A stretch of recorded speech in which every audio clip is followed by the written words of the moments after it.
ગિરિરાજજીનું પ્રાગટ્ય સાલમલી દ્વીપમાં દ્રોણાચલ પર્વતને ત્યાં પુત્ર રૂપે થયું. 3 પુત્ર થયા. એક છે કાંતાનાથ પર્વત, જે ચિત્રકૂટમાં છે, એ ગિરિરાજજીના ભાઈ છે. બીજા છે આ ગોવર્ધન, અને ત્રીજા છે ચરણાદ્રી પર્વત, જે ગુસાઈજીનું પ્રાગટ્ય સ્થળ આપણે ચરણાટ કહીએ છીએ. ત્યાં વામન ભગવાનના ચરણના ચિહ્નો છે, એટલે પર્વતનું નામ છે ચરણાદ્રી. આ 3 ભાઈ છે. સંક્ષિપ્તમાં આપણે કથા કહું, આપણે કથામાં આગળ જઈએ. પુલત્સમોની પરિક્રમા કરતા કરતા આવ્યા, ગિરિરાજજીને જોયા અને થયું કે આમને કાશી લઈ જાઉં અને ત્યાં ગિરિરાજજીની કંદરાઓમાં બેસી મહાદેવજીનું આરાધન કરું. અને ગિરિરાજજીને વિનંતી કરી, કહ્યું આવું તો ખરા, પણ એકવાર મને જ્યાં મૂકશો ત્યાંથી ઊભો નહીં થયું. અને યોગ બળે હાથમાં લીધા, ચાલ્યા છે કાશી તરફ. વચમાં બ્રજ આવ્યું અને ગિરિરાજજીને થયું કે હું તો બ્રજ માટે જ આવ્યો છું, પ્રભુની લીલાના સુખ લેવા માટે આવ્યો છું, હું કાશી જઈને શું કરું? પોતાનું વજન વધાર્યું, એટલું વધાર્યું કે ઋષિ ઉચકી ન શક્યા, નીચે પધરાવી દીધા. અને પધરાવી દીધા, ફરી લેવા માટે ગયા. ત્યારે કહ્યું કે તમે વચને બંધાયેલા છો, એકવાર મને મૂકશો પછી ઊભો નહીં થયો. ઋષિને આવ્યો ક્રોધ, તે મારી સાથે છલ કર્યું, હું તને શ્રાપ આપું છું, રોજ તું તલ ભર ઘટીશ. इसलिए गिरिराज जी को श्राप लगा है, रोज तल भर घटते हैं, तिल भर घटते हैं गिरिराज जी. એટલે તમે 10 વર્ષ 20 વર્ષ પહેલા દર્શન કર્યા હોય ને આજે કજ કરો, તમને ફરક લાગે. ગિરિરાજ બાબા આ રીતે વ્રજમાં પધાર્યા. 5 સ્વરૂપ ગિરિરાજજીના માનવામાં આવે છે. ગિરિરાજજીની પરિક્રમા કરો તો કહેવાય કે આ 5માંથી કોઈ એક સ્વરૂપે ગિરિરાજજી જરૂર દર્શન આપે. ગાયનું સ્વરૂપ, ગ્વાલનું સ્વરૂપ, સર્પનું સ્વરૂપ, સિંહનું સ્વરૂપ, રત્નજડિત ગિરિરાજજીનું સ્વરૂપ, આમ 5 સ્વરૂપે ગિરિરાજ બાબા દર્શન આપતા હોય છે. અનેક અનેક કથાઓ આપણે તો વ્રજમાં 18, 19 ને 20 નવેમ્બર ગિરિરાજજીની ગુણગાથા ગાવાના છે. કારણ કે આ ગિરિરાજ બાબાની મહત્તા પુષ્ટિ માર્ગમાં બહુ વિશેષ માનવામાં આવે. કારણ કે વૈષ્ણવોનું ગોલોક ધામ ક્યાંક હોય તો કોઈ આકાશમાં નથી, ગિરિરાજજીની ભીતર છે. કે જ્યાં ખટ ઋતુ છે, 12 નિકુંજ છે. લલિત બ્રજ દેશ ગિરિરાજ રાજે और खट ऋतु रहत सदा. 6 ઋતુ સદા ગિરિરાજજીની ભીતર છે અને એના પ્રવેશવાના 8 દ્વાર છે. અને આપણા અષ્ટ સખાઓ એ 8 દ્વારના મુખિયા છે. સ્વયં ગુસાઈજી તો સદેહ ગિરિરાજજીની ભીતર પધારી ગયા. ગુસાઈજીના ચરિત્રમાં આવે છે. ઘણી બધી કથાઓ ગિરિરાજજીની સાથે જોડાયેલી છે. આ ગિરિરાજ બાબા 2 સ્વરૂપે પુષ્ટિ માર્ગમાં આરાધ્ય છે. એક સાક્ષાત પ્રભુ રૂપ. એટલે જ આપણે ત્યાં સેવામાં જ્યારે શાલિગ્રામજી કે ગિરિરાજજી પધરાવતા હોઈએ તો એમને પંચામૃત કરીને પુષ્ટાવા નથી પડતા. કારણ કે એ પ્રગટ સ્વરૂપ જ છે. જેમ ભગવત સ્વરૂપોને પુષ્ટાવાનો પ્રકાર હોય છે, એમ ગિરિરાજજી અને શાલિગ્રામજી આ સાક્ષાત પ્રગટ પ્રભુ રૂપ છે. એટલે એમની પાછળ આવી વિધિની આવશ્યકતા નથી રહેતી. તો ગિરિરાજ બાબા તો સાક્ષાત છે. આજે પણ ગિરિરાજ બાબાનો એ ચમત્કાર, એ પ્રભાવ, અને જરૂરી નથી કે કેવલ આપણી લૌકિક કામનાઓની પૂર્તિ માટે જ એમની પાસે જઈએ. જો તમને એવો તાપ થતો હોય કે મને કોઈ ભગવદીનો સંગ નથી, તો ગિરિરાજજીથી મોટો ભગવદી આ ભૂતલ પર બીજું કોઈ નથી. એમના તો સાનિધ્યમાં બેસી એમના ભાવનો અનુભવ કરવો જોઈએ. જેમ કોઈ અગ્નિ પાસે જઈને બેસો, તમારે ગરમી માંગવી ન પડે, પાસે બેસો તો લાગે જ. તમે બરફની પાસે જઈને બેસો તો ઠંડક તમને અનુભવાય. એમ ગિરિરાજજીની પાસે જઈને બેસો ને તો ભાવનો અનુભવ આપમેળે થઈ જાય. કારણ કે એ તો પ્રગટ ભાવનું મૂર્તિમંત સ્વરૂપ છે. જો ભાવનો કોઈ આકાર ન હોય, ભાવનું કોઈ સ્વરૂપ ન હોય, પણ આપણે ત્યાં ભક્તિ રૂપા પ્રગટ 2 આકાર માનવામાં આવ્યા.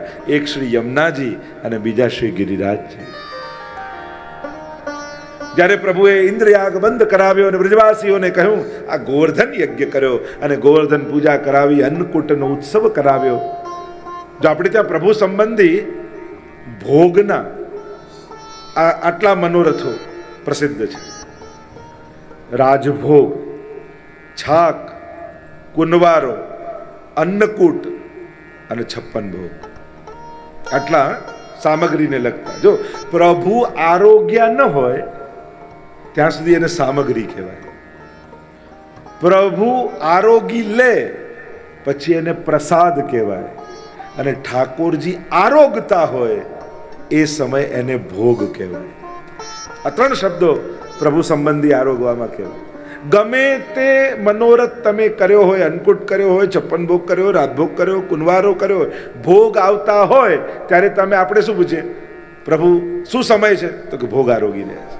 ત્યારે 56 ભોગ આરોગી રહ્યા એમ નથી કહેતા, અન્નકૂટ આરોગી રહ્યા છે એમ નથી, રાજભોગ આરોગી રહ્યા એમ નથી કહેતા, ભોગ આવી રહ્યા છે ત્યારે ભોગ છે. નિત્યમાં પ્રભુજી આરોગે એને રાજભોગ કહેવાય. સખાઓની સાથે વનમાં યા ગોપીજનો પઠવે અને વનમાં છાક જે આરોગે, છાક લીલા. ઠાકોરજી કુંજમાં ચારેય યુથ મળીને ઠાકોરજીને આરોગ આવે એને કહેવાય કુંવારો. આ ઇન્દ્રયાગ સમયે ઠાકોરજીએ જે વ્રજવાસીઓને ભોગ ધરાવ્યો એને કહેવાય અન્નકૂટ. અને ઠાકોરજીની સગાઈ નક્કી થઈ સ્વામીજી સાથે, રાધાજી સાથે, અને ત્યારે વૃષભાનજીએ સમગ્ર બ્રજને આમંત્રણ આપ્યું અને ભોજ આરોગ આવ્યો, મહાભોગ આરોગ આવ્યો, એને કહેવાય 56 ભોગ. આટલા ભેદ આપણે ત્યાં છે. ઘણી વાર લોકો એમ બોલતા હોય અજાણતામાં, અમારી કથામાં આજે 56 ભોગ છે. તો કથામાં કોઈ દિવસ 56 ભોગ હોતો નથી. એ અન્નકૂટ હોય છે, જેની જે લીલા હોય. અને ઘણીવાર ગમે ત્યાં લોકો અન્નકૂટ કરી આવે, તો અન્નકૂટ જેની જે લીલા હોય એ થાય. ત્યાં મહાભોગ કહી શકાય અન્ય જગ્યાએ, અન્નકૂટ શબ્દ ન વપરાય, કારણ કે એ તો કૃષ્ણ ચરિત્રની લીલા છે.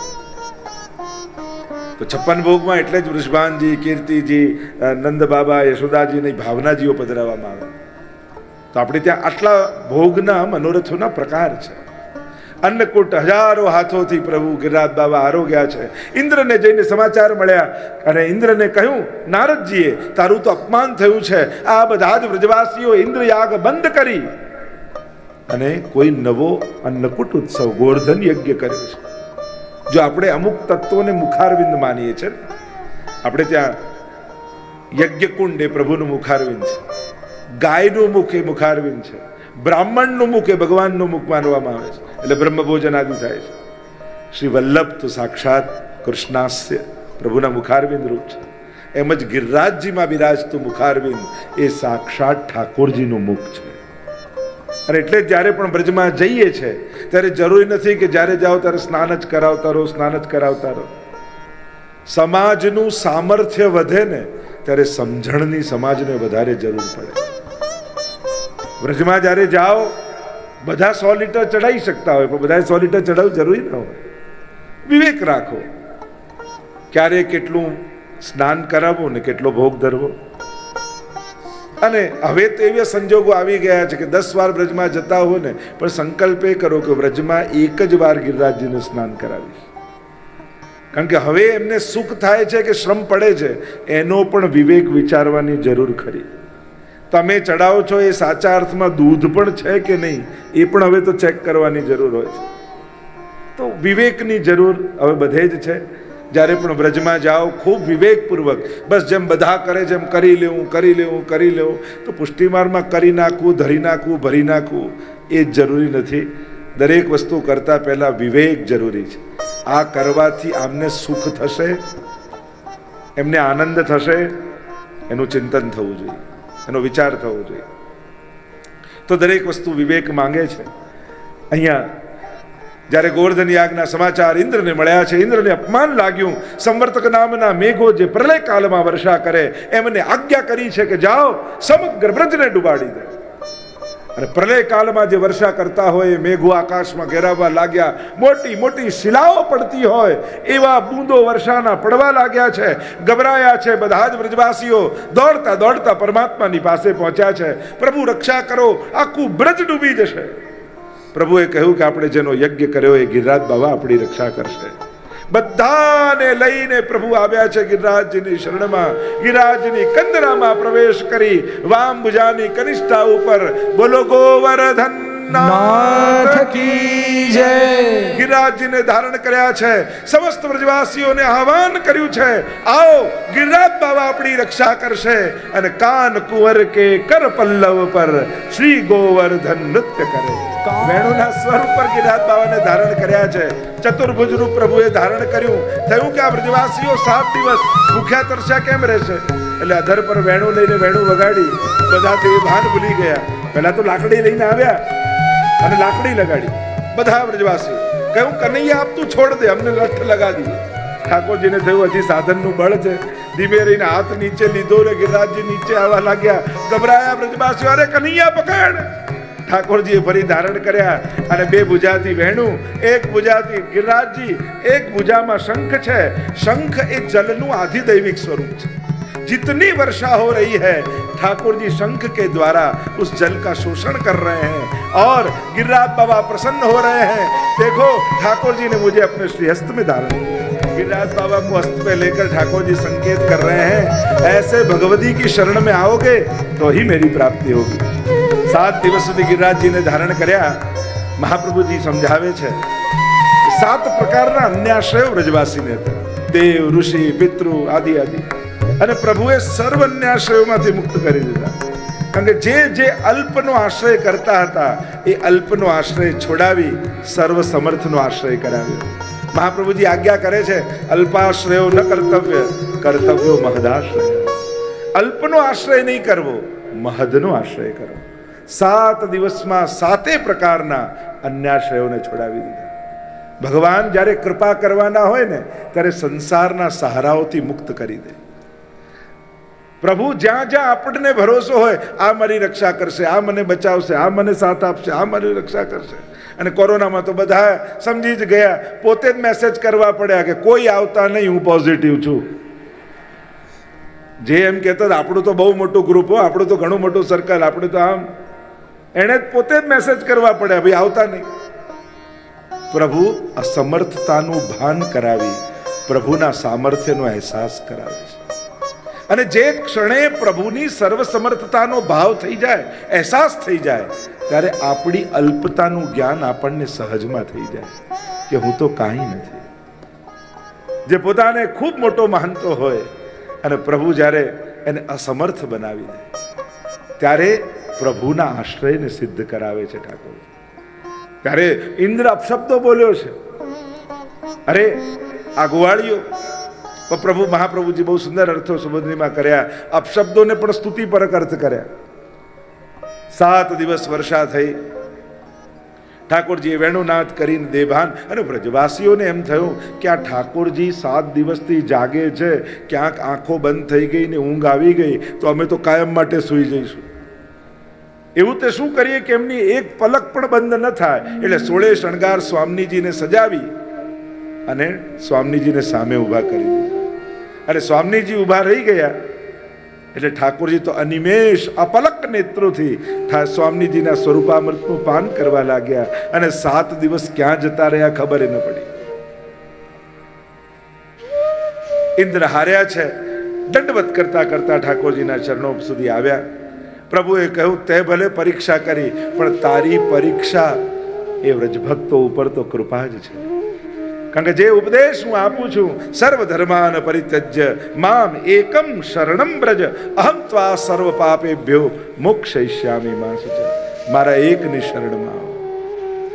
અને જ્યારે કોઈ એકનું શરણ, ભક્તિ માર્ગમાં બહુ જ મહત્વનું સમજવાનું એ છે કે અહીંયા ભક્તિનો વિસ્તાર નહીં વધારવો, અહીંયા ભક્તિનું ઊંડાણ વધારવું.